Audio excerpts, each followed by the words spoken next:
Hi, everyone. I've got beautiful chocolate in my lap. Fluffy's downstairs chasing bugs at a screen door. He probably will come through and you'll get to see his tail. He likes to jump up on the desk every once in a while. And chocolate is this dear, dear life that reminds me how precious, really, really precious life is every day. And I wanted you all to know we broke through 144,000 subscriptions this week. So we are closer and closer to that 150,000 mark and celebrating with cold champagne around the world and my taking as many questions from all of you as I can answer in 2 hours. I've been getting some emails from people saying, Linda, we've got champagne cold in the refrigerator. And that just makes me feel so good because we really do need all of each other. And Chocolate and Fluffy will be with us the whole celebration. And remember last week, there was a question about the hollow earth theory, and I was explaining how the center of our planet is an enormous crystal iron sphere, about 70% the diameter of the moon, and it rotates in a river of liquid iron. Well, that's why we know that our planet's core is not hollow, but that there are other big structural mysteries between the core and the solid mantle. And I'm going to put my beloved chocolate down so you can go play too, and then I'm going to explain something new that is being discovered over the last couple of years. And it was last week on June 12th, 2020. There was news from the University of Maryland in the AAAS Science Journal about the first comprehensive view of the core-mantle boundary over a very wide area with very detailed resolution, unprecedented. And using an algorithm to look for anomalies in echoes from seismic waves, the geophysicists were able to analyze thousands of seismic wave recordings instead of the few that they've been able to in the past. And these are what are called ultra-low velocity zone frequencies, or ULVZ. And the result was the discovery of huge structures at the Earth's core-mantle boundary that were never known before. 2 hot spots for seismic wave echoes between Earth's molten iron core and the solid mantle layer above are marked by yellow triangles. They're sort of small, but I hope you can see them in the illustration. And one is at the strong echo site in the Marquesas Islands in the South Pacific from as deep as 1,800 miles or 2,900 kilometers at the Earth core and solid mantle boundary. That's where they come together.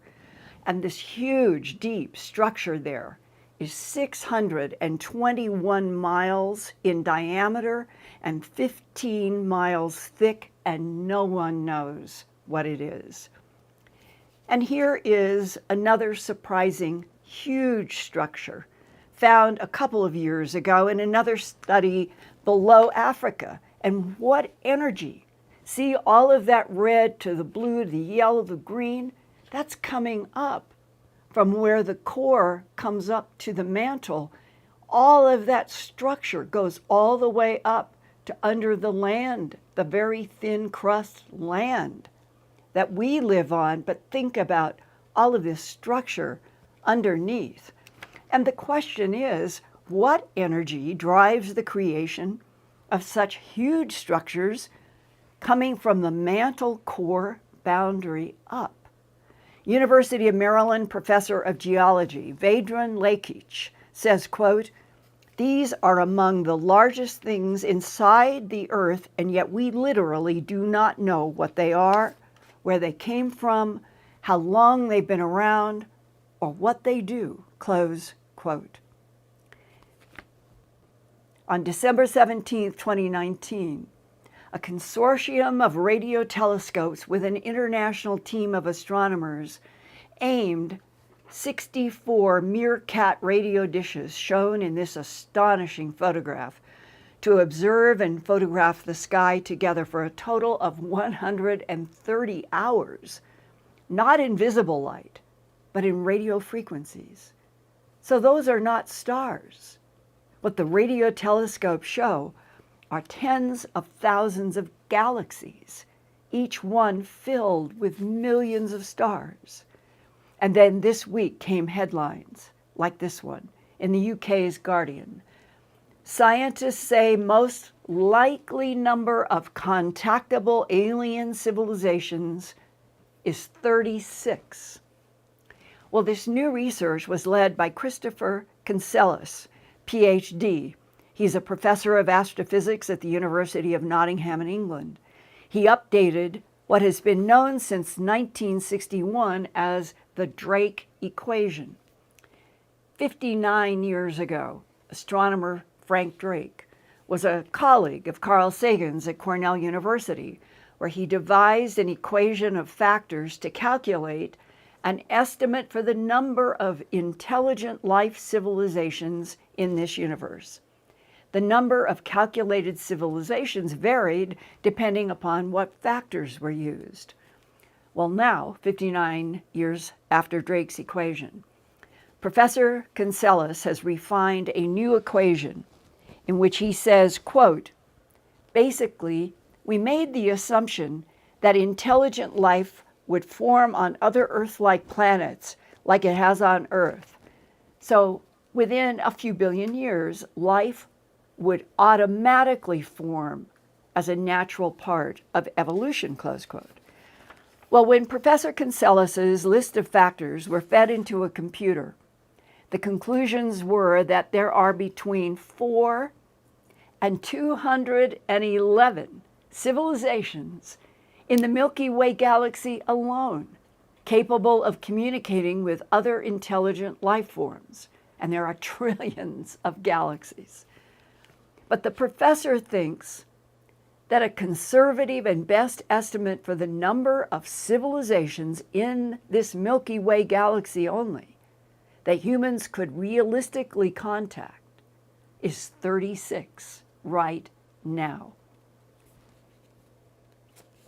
Professor Kinselis said, if we do find intelligent things closer, then that would be a good indication that the lifespan of communicating civilizations is much longer than 100 or a few hundred years. That an intelligent civilization can last for thousands or millions of years. And the more we find nearby us and our solar system, the better it looks for the long-term survival of our own civilization, close quote. Other astronomers who are eager for future missions in our own solar system to Europa and Enceladus and Titan, those exotic moons of Jupiter and Saturn, where life forms might already exist, are being planned. And the great irony for me is that I have been investigating and reporting since 1979 about animal mutilations, human abductions, Sasquatch, UFOs, all as evidence on this planet Earth of one or more other non-human intelligences that cohabit with us on our planet and throughout the solar system and beyond. Government and military whistleblowers have told me since the early 1980s that the U.S. government has been trying to understand and cope with 3 competing, in conflict, extraterrestrial biological entity civilizations that have used Earth as a laboratory for at least 270 million years. According to whistleblowers, one of the main goals of other intelligences interacting with Earth is genetic harvesting and gene manipulation to create human body containers that can be used by non-humans that have technology to transfer consciousness and life force, and maybe even some souls, into and out of body containers. I have a 106-page chapter about all of this in my third book, Glimpses of Other Realities, Volume 2, High Strangeness. And that book was first released all the way back to 1998. And now this is June 2020.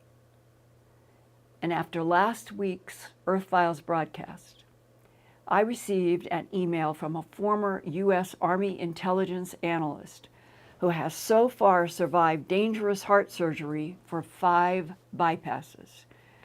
He senses that his time here is short, and he wanted to share with me some of the revelations he learned about non-humans on Earth during his Army assignments in Fort Huachuca in Arizona and the Cunilla Tunnel on Oahu, Hawaii. Edward Kenneth Abbott sent me a copy of his DD-214 that showed he entered the Army in December of 2006 at age 34, older than most enlistees, and was assigned to work as an Army intelligence analyst from 2007 to 2009. He was retired early because of a physical disability caused during his Army work. At the beginning, in December of 2006, Eddie did basic training at Fort Leonard Wood, Missouri, got out the beginning of March 2007, and headed for advanced individual training at Fort Huachuca in southwestern Arizona for 16 weeks until September of 2007. I'm showing on this map that down in the far right corner, there's Fort Huachuca. And you come up on a line that goes right up to the upper left corner, and you pass through Tucson and Phoenix, and where do you end up? About 500 miles northwest. That's Nellis Air Force Base and Area 51 outside of Las Vegas. Then he was stationed in Hawaii at Schofield Barracks in the S3 headquarters for the 500th Military Intelligence Brigade, known as the 500th MIBDE. It was housed inside of the famous Cunilla Tunnel, built in World War II when it was safer to hide military operations underground and inside of hills. Their motto is knowledge is strength. And Eddie Abbott is haunted by what he learned in Arizona and the Cunilla Tunnel on Oahu, Hawaii. During the war, the Cunilla Tunnel, the bottom yellow circle in this area, was constructed so that its surface would look like a farm, but military operations were hidden inside a huge tunnel dug into a hill. The Regional Signal Intelligence Operations Center there evolved into the National Security Agency's Hawaii Crypto Logic Center on the island of Oahu, Hawaii in 2012. That facility, also known as the HCC, or NSA Hawaii, became famous when CIA employee and subcontractor Edward Snowden in 2013 took many classified documents about global surveillance programs and distributed them to the media, revealing the existence of several top-secret mass surveillance programs run by the NSA and the Five Eyes Intelligence Alliance with telecommunication companies and European governments. In Hawaii, he was amazed by the Cunilla Tunnel that he said had been serving American troops underground since World War II. And here now is Edward Keith Abbott. The Cunilla Tunnel. That is right next to Schofield. And if you're heading down the road from Schofield towards the ocean, you run right into the Cunilla Tunnel, and it's underground. It's a gigantic place buried in the mountain. And what happens there?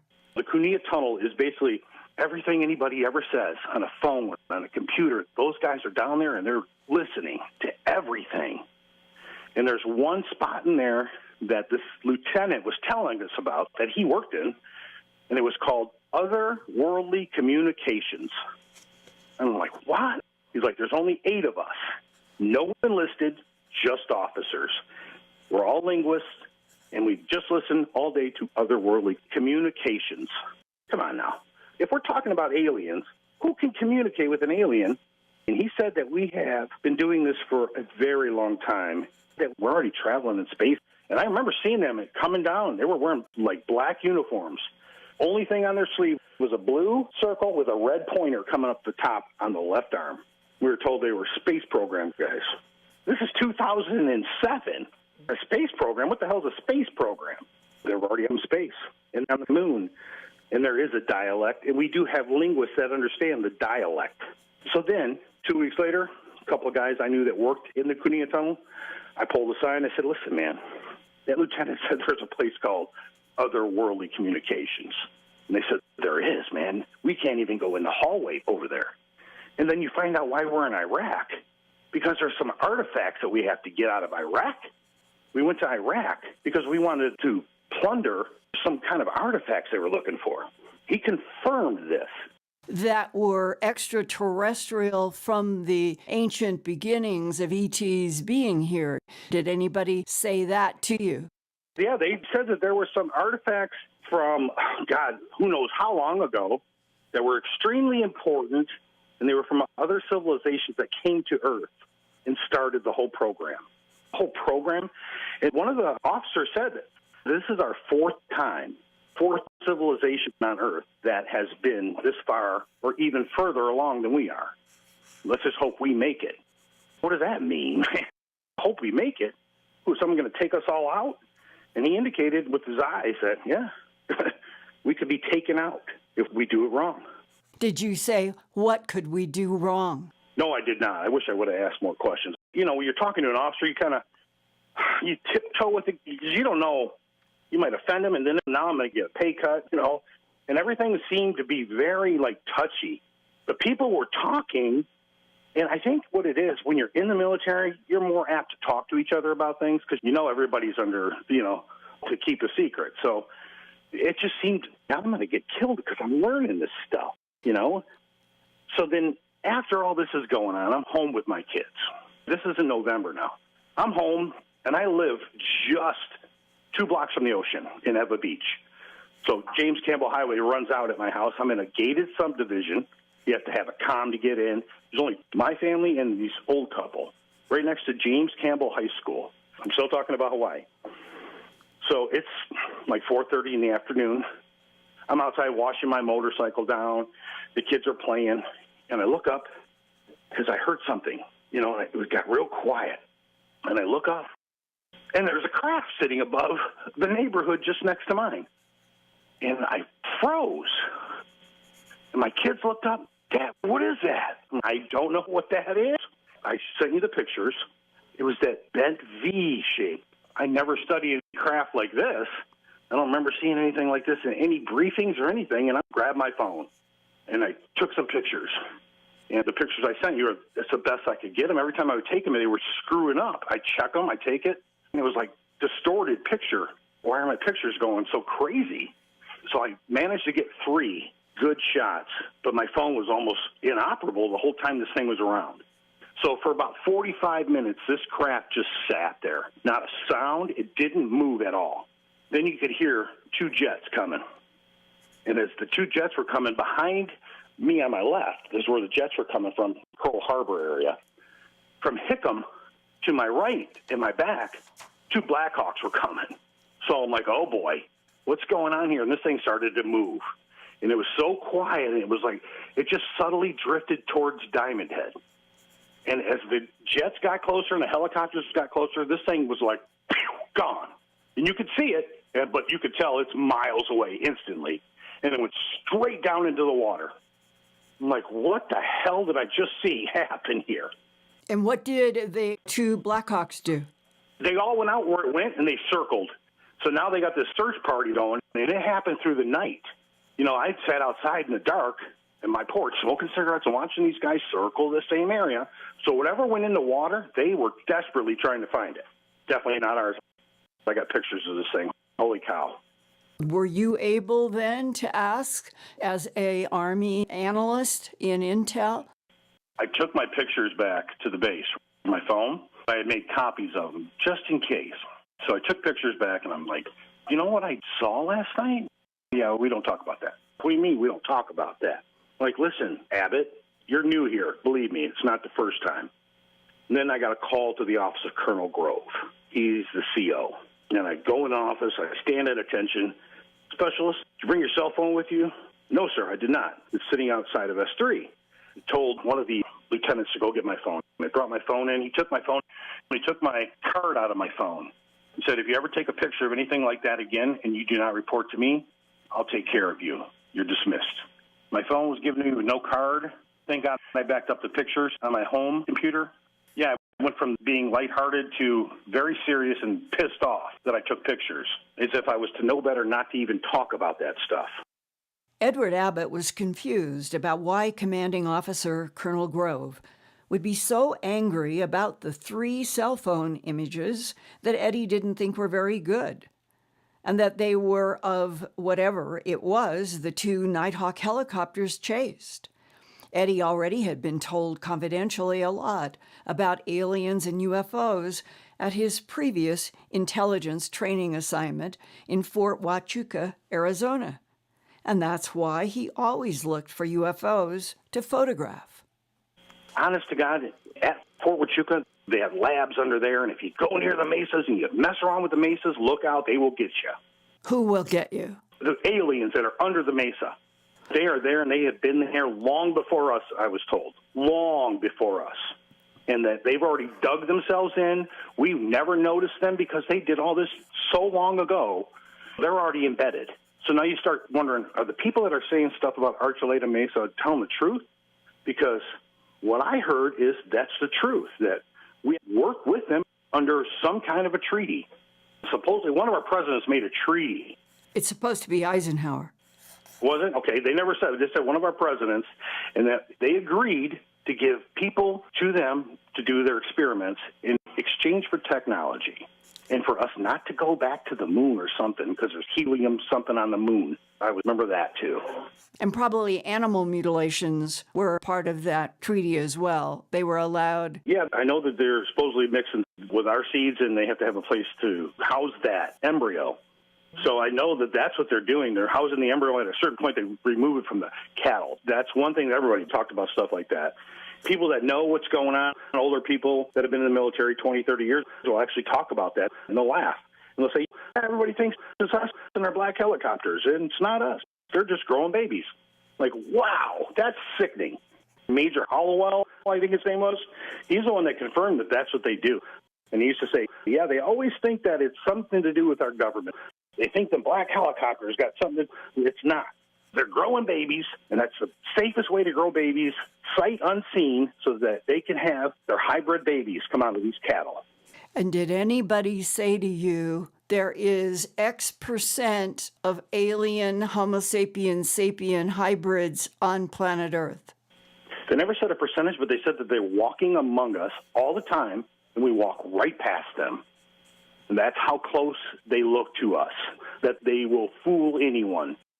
And what do you understand is the biggest picture in relationship to why extraterrestrials based on Earth before Homo sapiens sapien ever stood up, i.e. Homo erectus in Africa 2 million years ago, is the first standing up primate that we recognize.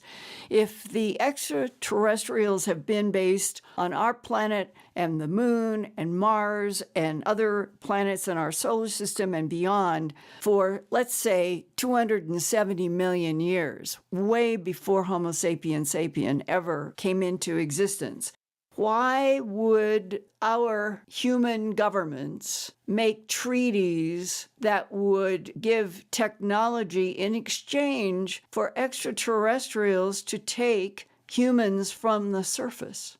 I was told, this is our 4th time, we're no threat to them at all. The only thing that we're threatening is ruining the planet. But we're not a threat. And they don't want to eliminate us, but this is the fourth time. Supposedly they had this experimentalist society of a crossbreed, and we're number 4. Supposedly technology before us was way further advanced than what we are now, but it's eliminated. We can't even find it because it's eliminated. Why? Why is it eliminated? They eliminated. Supposedly they eliminated society before this one. But why? Because we're a warring people, and we cannot be controlled unless we fight each other, and everything that we do is destructive. So every society before us was destructive, and we're just going down the same path. We're destructive. It's just in our makeup.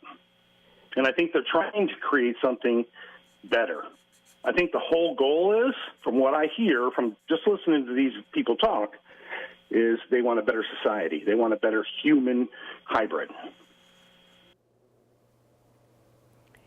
What you have just heard is an approximately 11-minute segment out of a 2 full-hour recorded interview that I did with Eddie Abbott last weekend. And when we got into about the end of what we'll say about 90 minutes in, and there's a whole lot more to report,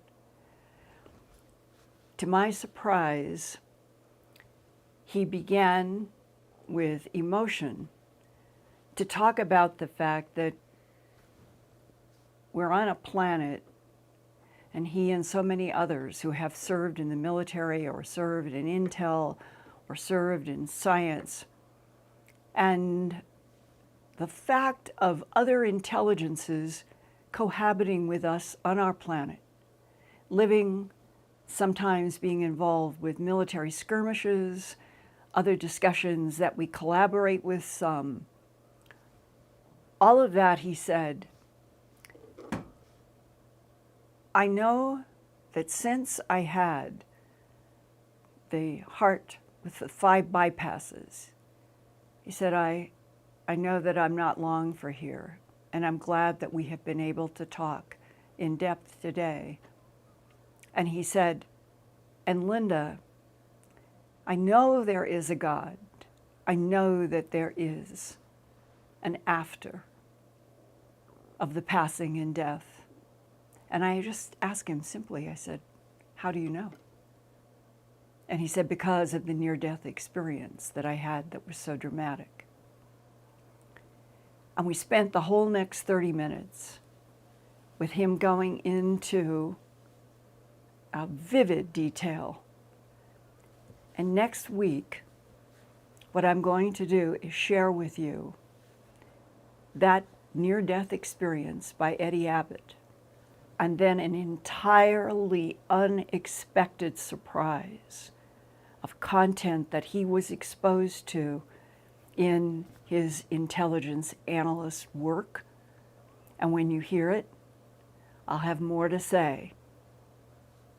You'll be as astonished, I think, as I was and am.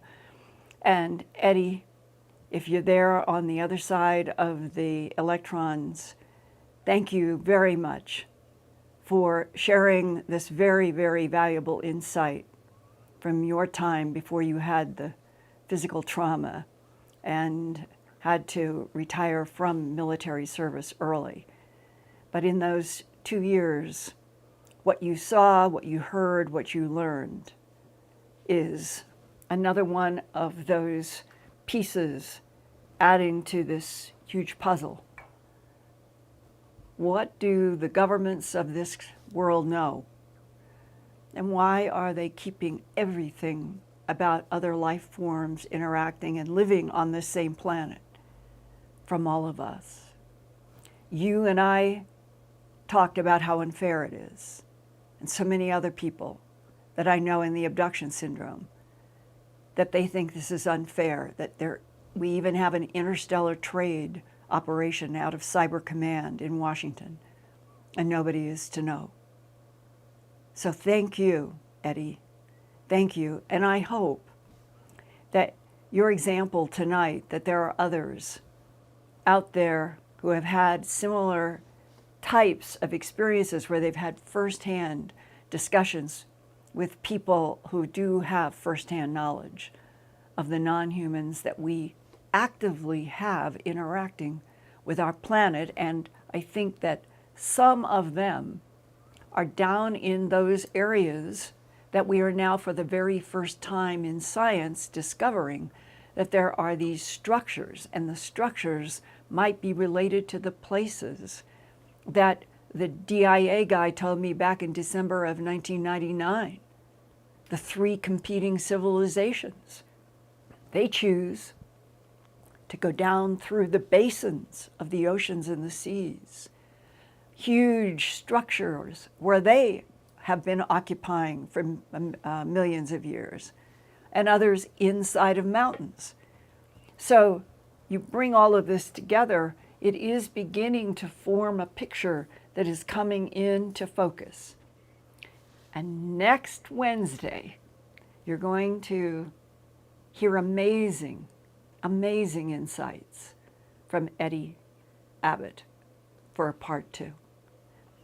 And now, Peggy, what is going on in chats and questions and... Are you there? Oh, we have a speaker communication with Peggy, and unbeknownst to us, sometimes it just shuts itself down. We don't know, and so I'm waiting for Peggy's delightful voice. I'm here. Is the speaker up and running? Oh, yes, now we can hear you. And I'm curious what questions and comments people have.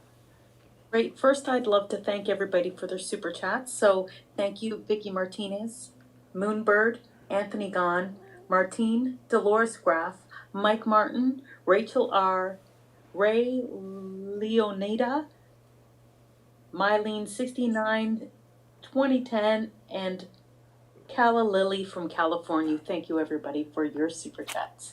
Thank you so much. I take it that means that you like this work and that you're sending a please keep going. And I want to, and I am so grateful that there are so many of you out there now who appreciate, because this is hard work.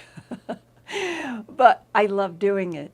And the more we can break through on where the lies and the deceptions are and what the truth is, the happier I'll be, and I think you will too.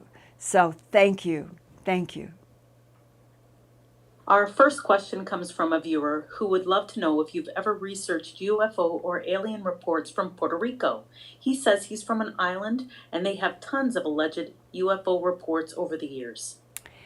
In 1996, I joined a group of people who were going to Puerto Rico because of the Chupacabra attacks.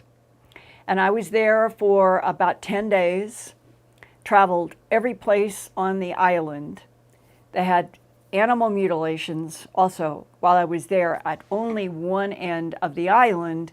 Meanwhile, the Chupacabra attacks were in many places. And I'll tell you 2 moments in that trip to Puerto Rico about the strange Chupacabra that I have never forgotten, have left an indent in my memory. One was a couple who had like a little farm ranch. They had some horses and they also grew plants, and they had a dog, beautiful dog, a large dog, breed looking like sort of like a Labrador, but a beige Labrador look. This is important because when we got communication that they had had an attack, we went directly there. And I was able to see freshly on this beautiful dog that right on the right side of the neck, close to the jaw line, was a hole 1/4 of an inch we didn't have the right instrument that in mutilations, a lot of times you carry something and you can measure because the cattle and horses also have these holes that can be like biopsies coming out of their necks or their chest. And in this case, in the dog, I can't tell you exactly how deep it went, but it was about exactly 1/4 inch. And the dog is walking, it is fresh, and there is not any fluid, there's nothing, there's no stain around that hole in this dog's neck. And then when the owner, who saw the attack, it wasn't the creature that was described as about 5'2", with some kind of a crest here, strange, grayish, a little bit of pink skin, hairs, but like one every few inches. Very, very odd description of the so-called Chupacabras, with some kind of protuberance in the mouth that may have been used for doing punctures. No, what the man described in detail, having seen the attack on his dog, he said it looked like a large bat with red glowing eyes, and it was daytime when this occurred. And that the bat or the flying whatever had come and circled, he was with the dog and came down, swooping, grabbed a hold or whatever this thing was on the back of the neck of the dog. And I believe, if I'm recalling correctly, that the dog did yelp, and the owner is now running, and whatever this thing was, took off, soaring up with these big black wings. And he said that it was like looking at red taillights on a car. You know, sometimes I've asked people, do you think this was artificial intelligence? Like it wasn't organic doing this attack? Nobody ever knows. So that dog survived, thank heavens, but I will never forget, it was so fresh, and it was just this perfect 1/4 inch tunneled, like a biopsy had been taken from this dog. Now, the next one, we got a phone call that a mother and her daughter have been cleaning inside of a house on a street across from a auto mechanic garage, where they had had several reports of people seeing the Chupacabras 5-foot-ish type of thing standing up on back legs, and sometimes they would see it go down and sometimes spring over like 6-foot chain link fences. So there were a lot of descriptions of that particular creature, which is very different from the black bat, red-eyed thing. But this car place, for whatever reason, there was even speculation, was this being interested in looking at the car motors or the cars, or well, why was it seen several times hanging around this car garage? It was right across the street, probably no more than 200 feet from a chain link fence going into the car place, and a sidewalk where the house was right on the sidewalk, like you would be living in a city instead of having grass. And that window was probably about 7-8 feet by 5 feet, something like that, filled up pretty much a big piece of the wall. And I got to meet through a translator and talk with the mother and daughter, and they took me into the house, and they took me to the window and said they were cleaning. One of them was dusting, and one of them had something, and they were right by the window. So the mother and daughter were right together, and now I'm looking out at the sidewalk where I had just come from in. And they started telling me from where they were that all of a sudden, moving very slowly, but about 5 foot, they compared it to me. I'm 5'2", and if I were out on the sidewalk walking by their window, they said that would have probably been about the right height, but they had never seen anything like it. And they sketched it. They sketched it for me, and everything I'm telling you is a story that I did eventually for some of my Earthfiles.coms going back when I started Earthfiles in 1999, that I have Chupacabra stories from that period of time. And they were both talking through a translator about how this slowly came and that they are right there. It's right there. Here's the window. Here they are, just like came from the sidewalk. And said they could clearly see it had 3 toes, only 3 fingers, this strange, thin little pieces of hair, eyes that were like this slanted, big almonds, I believe. And this was very interesting. Instead of black, they said, and they actually pointed out a piece of gray plastic, shiny, solid gray, almost cement gray, like a sidewalk.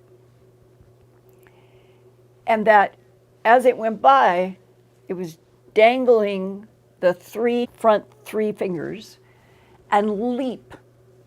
And it leaped into the street and it bounded over to where the mechanics were and went over a chain link fence that was about 6 feet high. And that was probably the most dramatic firsthand Chupacabra report that I ever heard and was able to experience, because when you're on this side of the window and something like that comes along and the only thing that's separating you is this window, they really got a great look. What is that creature? What is the black bat with the red eyes that glowed like the taillights of a car? That is how strange it was in Puerto Rico in 1996. And there were similar descriptions of exactly that same kind of being in Mexico and a few other places it had begun to spread out.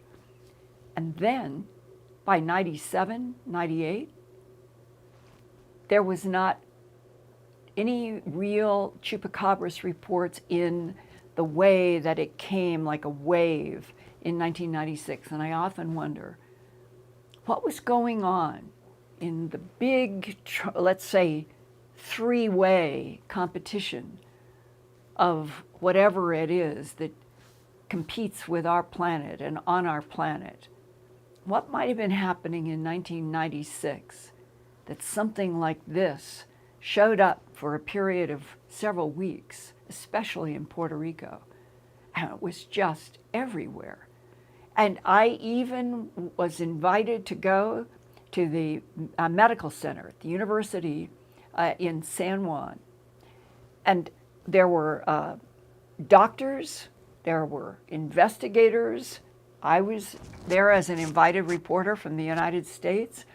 And there were 2 medical doctors who gave a presentation with photographs of all those bloodless, strange puncture holes in the breasts of chicken, in rabbits, in ducks, in dogs, in goats, in sheep, in cattle. I don't think there were horses.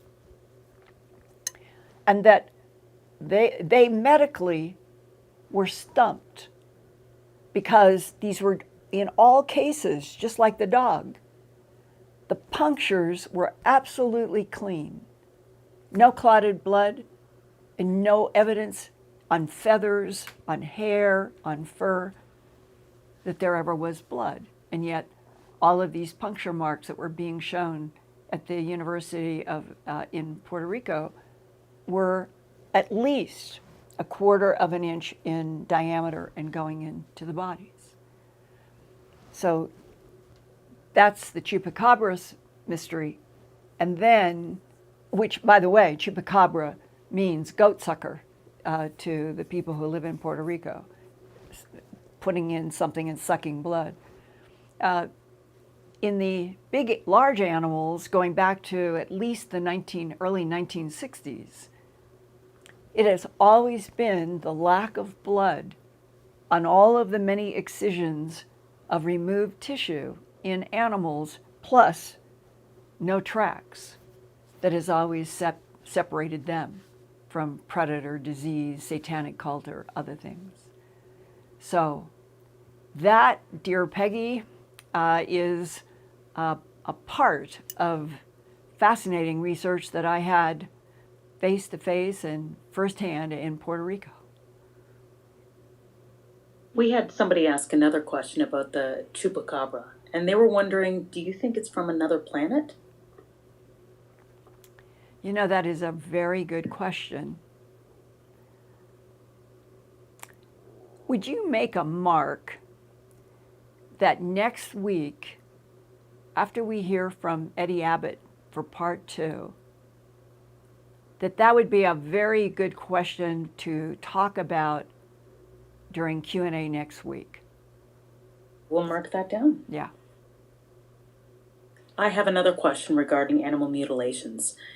A viewer would like to know, do you think mutilations are done by means involving time dilation or stopping time? This would make sense as to how they can pull them off so fast in pure stealth.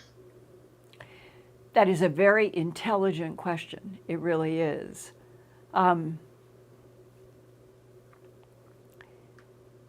wish I had absolutely hard data answers.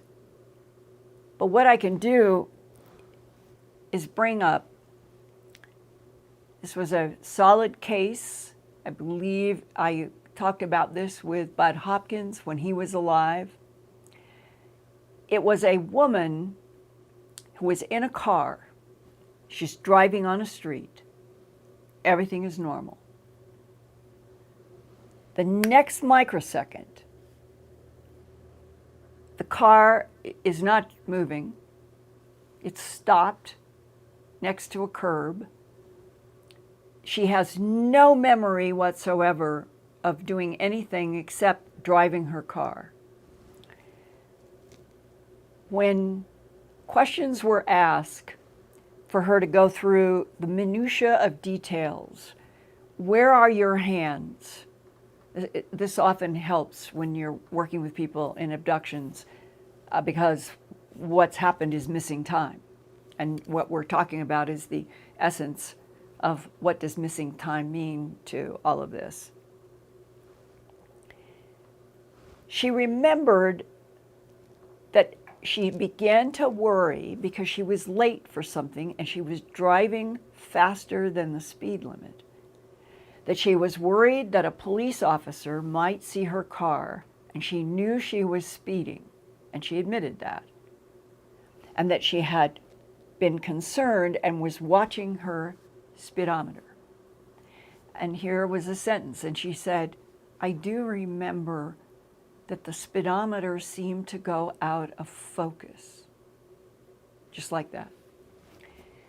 And that was the key to unlocking her completely shut down memory.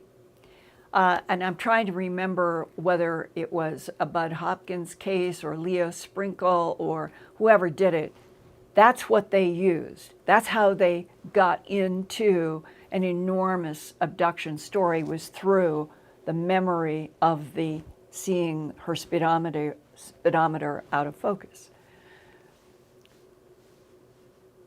If you back out of it,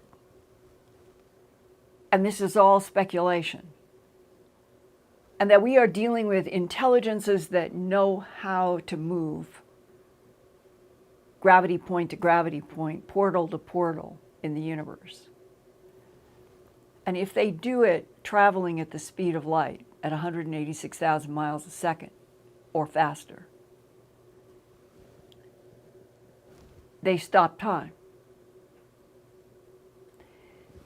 And there is something about the many decades that all of us who have been investigating animal mutilations and human abductions, that there are parallels about if you're advanced and you can stop time by going to the speed of light, that you can dip into and out of the speed of light to control even your own aging, that you could use the speed of light to stop time as well as manipulate time,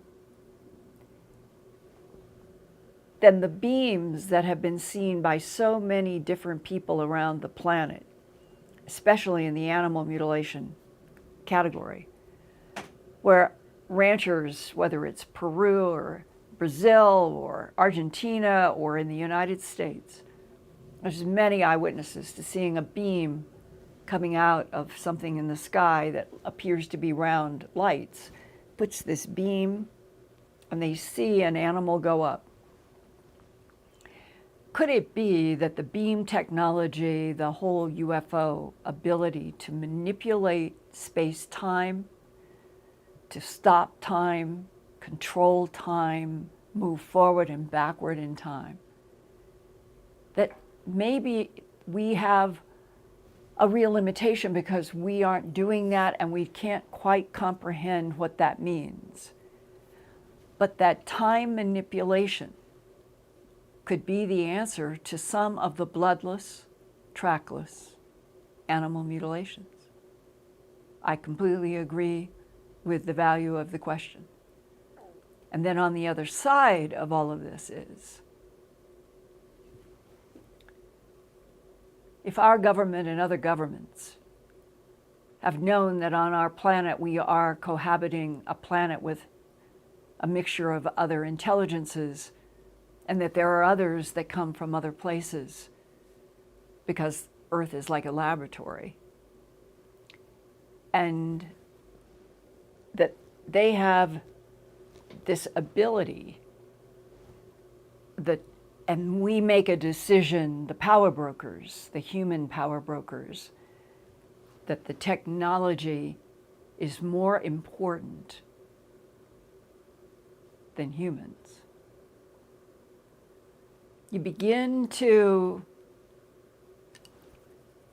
step around what may be at the core of why I sense that Homo sapien and Homo sapiens sapien, this one, we are an abused species because we have been denied knowledge about all of this, about even the nature of our universe, which may be a hologram projected from another dimension. And one of the ironies in talking with Eddie Abbott is that motto for his brigade, knowledge is strength. Knowledge is power. Knowledge gives freedom. And so much of what the truth is about what is really happening inside, around, outside in our solar system is being denied to the general human family. Time travel, neutralizing gravity, being able to project holograms that nobody knows that they aren't holograms, being able to pass life force back and forth between genetically created body containers, to move around Earth in the camouflage of a human body, to evolve hybrids. Suddenly, if you say all of this is the creation of hybrids for something else's value, goal, it would explain when Robert Bigelow was on 60 Minutes a couple of years ago and was being interviewed by a reporter who said, "Do you really believe in aliens?" And Robert Bigelow answered, "They are here right under your nose." And everybody wondered what he meant. It could be that we're not just cohabiting with a bunch of other non-humans from other places in the universe that have been using this planet for at least 270 million years. It could be that one of the big programs is the evolution of hybrids, and hybrids among us. I don't know, it doesn't scare me, it doesn't bother me, but these are all the facets of the complexity of everything that is and has grown out of seeing strange lights in the sky, silver, cylinder, whatever the shapes, and being a human family living on the surface of the planet with nobody in power positions telling us that there are all kinds of intelligences that use our planet and go on, don't worry, we're alone in the universe. There's something unfair about that. But never give up. That's my motto. Never give up. Keep going and asking questions. I think we have time for one more. Somebody was wondering if you had an update on the drones in Colorado, Iowa, and other states. Have the sightings actually stopped, or they're just not being reported anymore? Well, I have kept in touch for a while with the rancher up in Hagler, Nebraska, Alex Peterson. And he thought that after the, we'll say that there were the FOIA, these disclosures that came out, that everything quieted down, but that off and on, he thought that maybe he was seeing lights that would be in the category of drones over his very rural, remote ranch. But this is, again, this is speculation because we all need hard facts, and they're so difficult to come by. There had to be some kind of an organized operation to explain what happened from December through January. There were so many eyewitnesses, and for those of you who were coming to Earthfiles and following the work that I was doing in Earthfiles, you probably remember the mother with her, she was going to go, I think she was picking up one of her children at school, and she went down to the curb, and there in the sky in the direction where she was headed was oval, white, and she went, did the school pickup, and she took a photo or two, which I think a little bit of video, and got back to the house, and in just that short period of time, it was a small town. It had been there, she had seen it, she had photographed it, videotaped it, and then it seemed to just disappear. That is not classically a drone as we think of drones. What was that? Was there a mixture of different kinds of technologies for reasons unknown? And the very beginning of that phenomena, remember when people were talking about that, Alex noticed this, straight lines like grids, that there was grid patterns seemed to be involved. Well, there's a whole bunch of things that come. We didn't know in December that COVID was going to come crashing down on us. Would there be anything that the government in its policies of denial and silence about all of these sort of things, that would grid operations with drones be accomplishing, investigating something that is going to relates to what's going to open up in newspapers in 3 or 4 weeks? I don't know. But that phenomena was so odd because for about 2 weeks it was vivid and a lot of people were reporting. And then it seemed to start dissolving away into when people start putting video and photos on the web for money, for clicks. then it all begins to sour and things disintegrate. But there was the report that came through with those documents toward the end that seemed to indicate that there was a great deal of interest in what kind of drone activity there was in Colorado, Nebraska, and that area. And if the government agencies at local, state, and federal did not know, what was it? Even if it was or looked like drones, they didn't seem to know anything about what it was.